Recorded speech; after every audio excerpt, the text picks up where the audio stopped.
Namaste, Shri Gurubhyo Namaha. On this 11th International Day of Yoga, I am here, part of this 21 days, 21 minutes satsanga on yoga.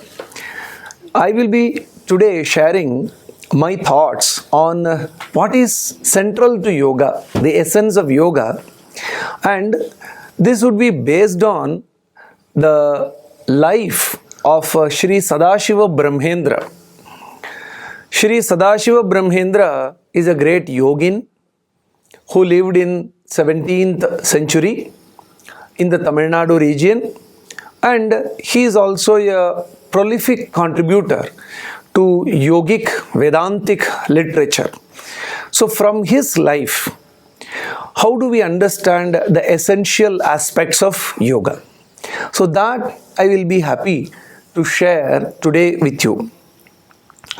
Now, when we discuss this essence of yoga, what is central to yoga, what is the current perception of what is the core of yoga, that we will discuss. And then looking at the life of Sadashiva Brahmendra, what can we see as the central aspect of yoga? What is core to yoga?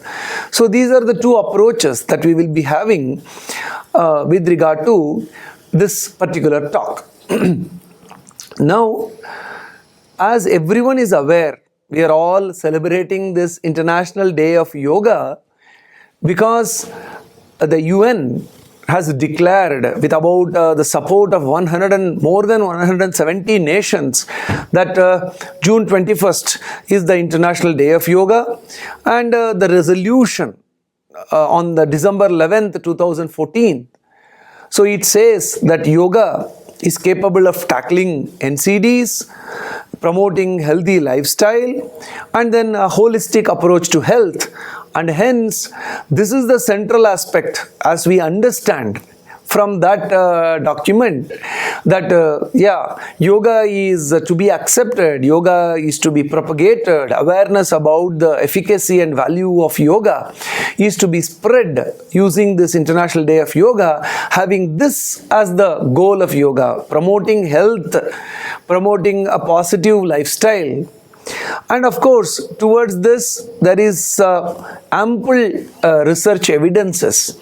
S-VYASA University itself has produced thousands of papers in this regard as to how yoga can promote all these good, healthy lifestyle.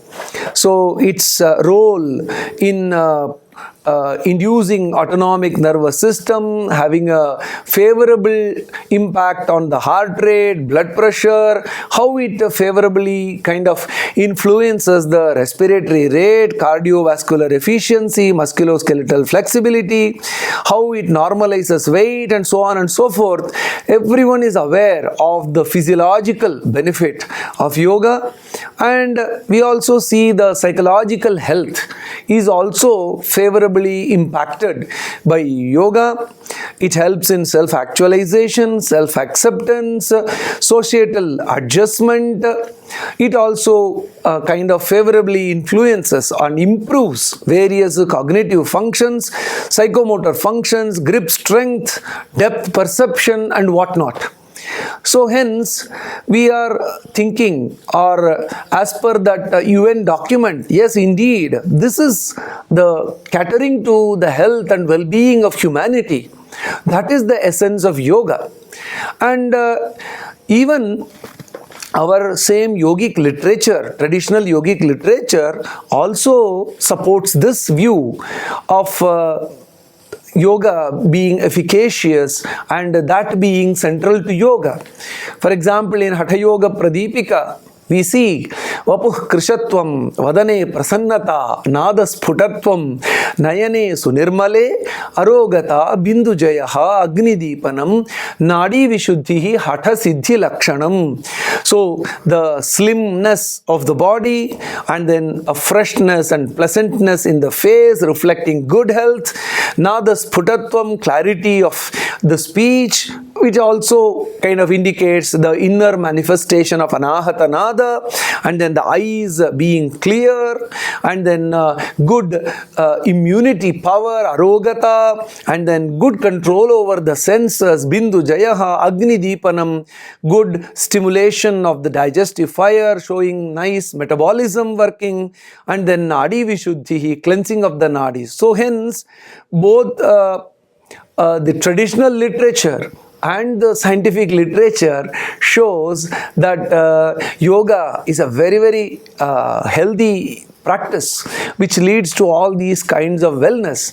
So again, we also see that such yoga is for one and all. It is not that it caters to only one group who is extremely flexible and who is able to do all the asanas, etc.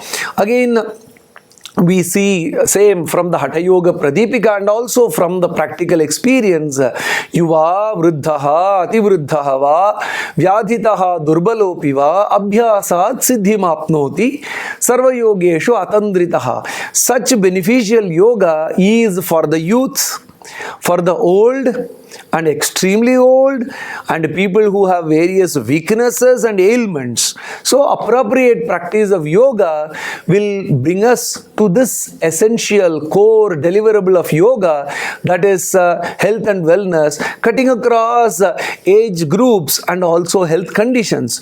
So by all these things, we can clearly see that yoga is all about health, wellness.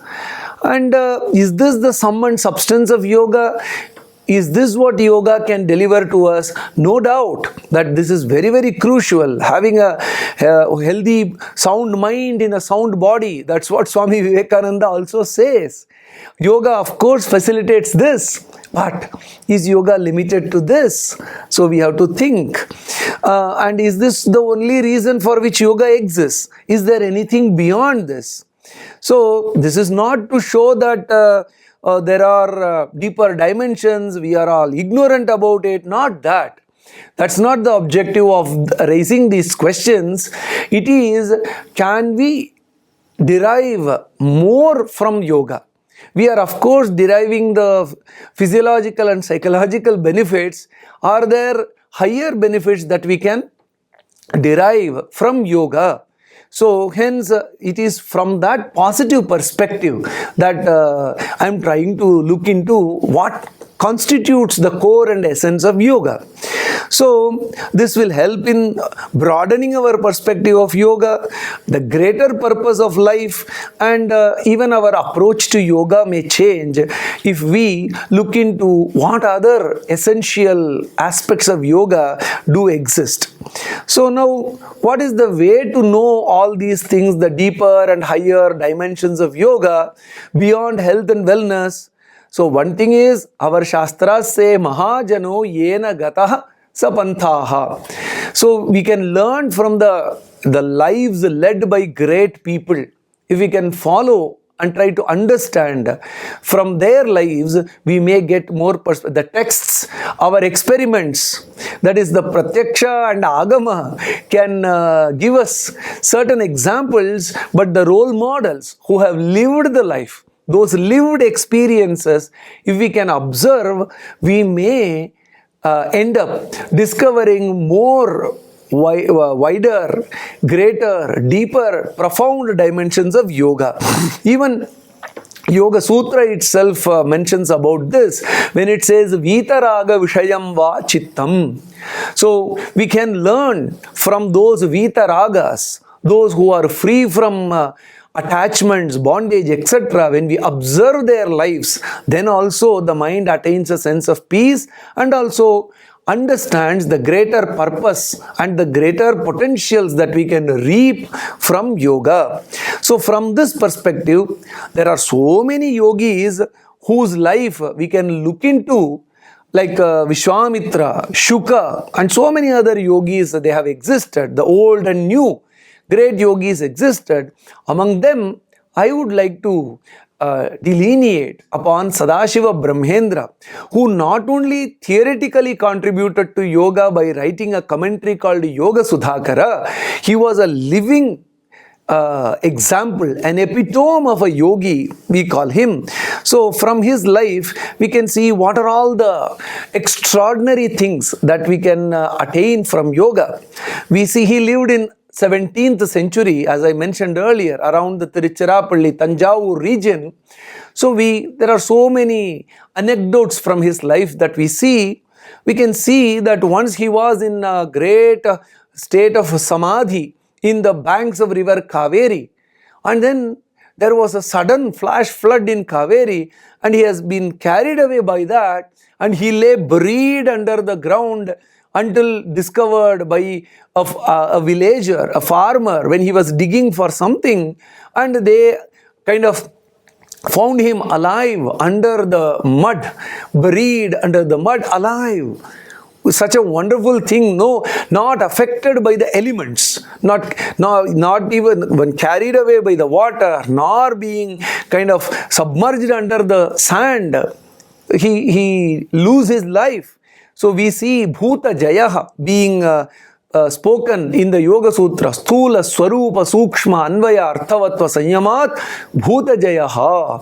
The great siddhi of Bhuta Jaya, not being afflicted by the elements of the nature. That is also achievable by a yogi, and he has achieved Sadashiva Brahmendra. That's how the documentation on his life, which is published by Vani Vilas Press in 1911. So in that we find all these references. And then we also hear from the same documentation that when he was a Avadhuta, Digambara, sannyasi, who didn't care about his body, didn't even care about wearing clothes.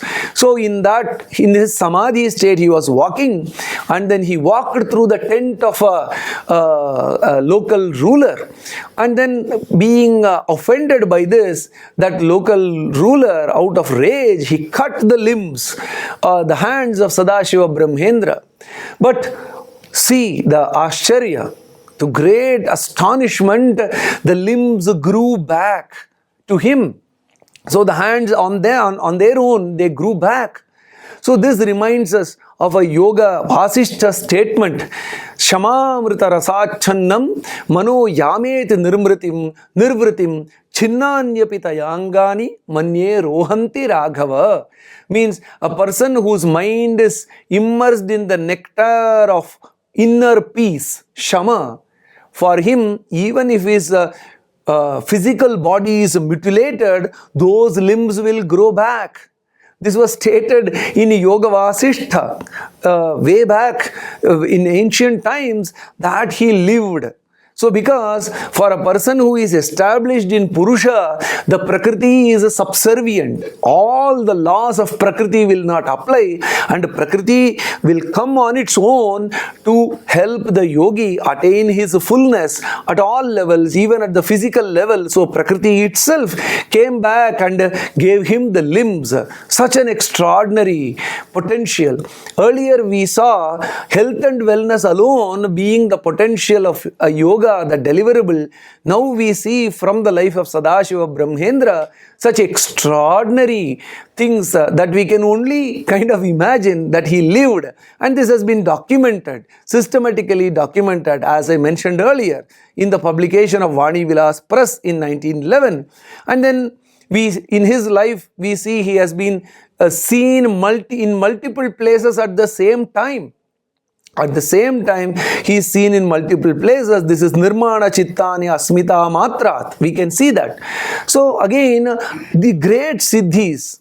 Again, we have to ask a question. Of course, this is beyond the health and wellness dimension. Great potentials of yoga which can deliver to us.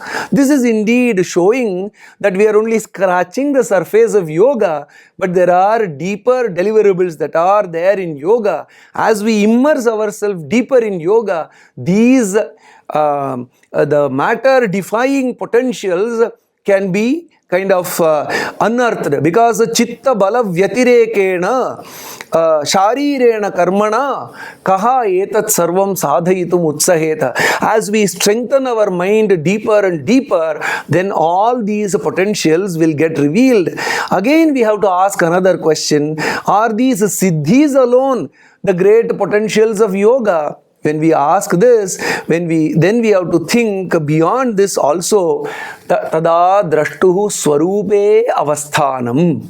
That is pure establishment in one's own true self is the greatest deliverable from the yoga. We see one text, one shloka written by Sadashiva Brahmendra himself. Tishthan paratra dhamni sviya sukhaswada paravashah kaschit kwapi dhyayati kuhachit gayati kutrapi nrityati svairam. Fully engrossed in the enjoyment of his own bliss, as strikes his fancy. Here he is engaged in thought, here he is singing, and there he is dancing in ecstasy, living blissfully, being in true nature. That Swarupa Avasthanam liberates us from all bondages. Is that not the greatest potential that we want? We are all bogged down by anxiety, worry, concern, etc. By his deep sadhana, Sadashiva Brahmendra not only attained the siddhis, he also attained that Swarupa Avasthanam, which led to great bliss, absolute lack of concern, worry, anxiety, etc. And how did he achieve all these things? Again, from his life we see that he was highly sensitive to the worldly sufferings. And he will not see, we need not settle for any sufferings.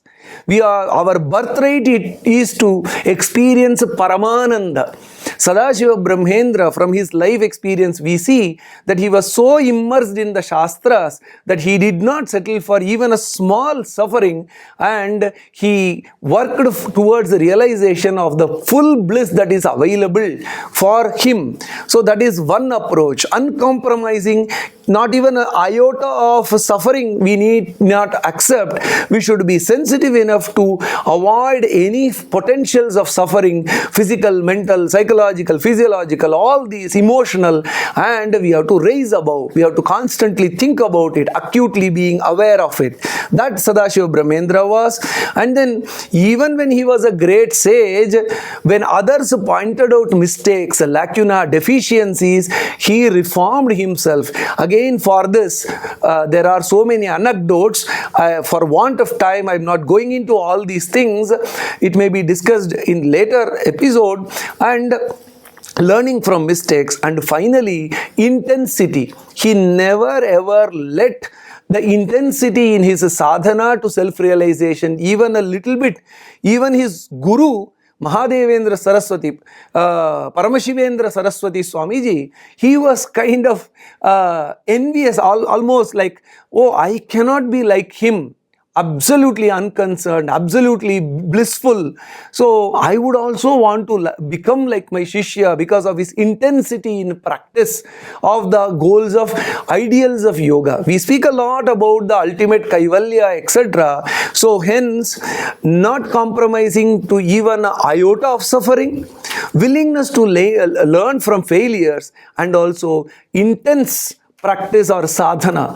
These are the tools which will help us lead to realize the ultimate potential of yoga, health and well-being, unraveling huge hidden potential, and finally establishing oneself in the pure conscious nature. So these are all the progressively graded bliss of or outcomes of yoga. So hence, while health is the starting point for yoga, ultimate Kaivalya bliss is the ultimate summit of benefit that we can derive from yoga. So this we could see from the life and teachings of Sadashiva Brahmendra. Thank you very much.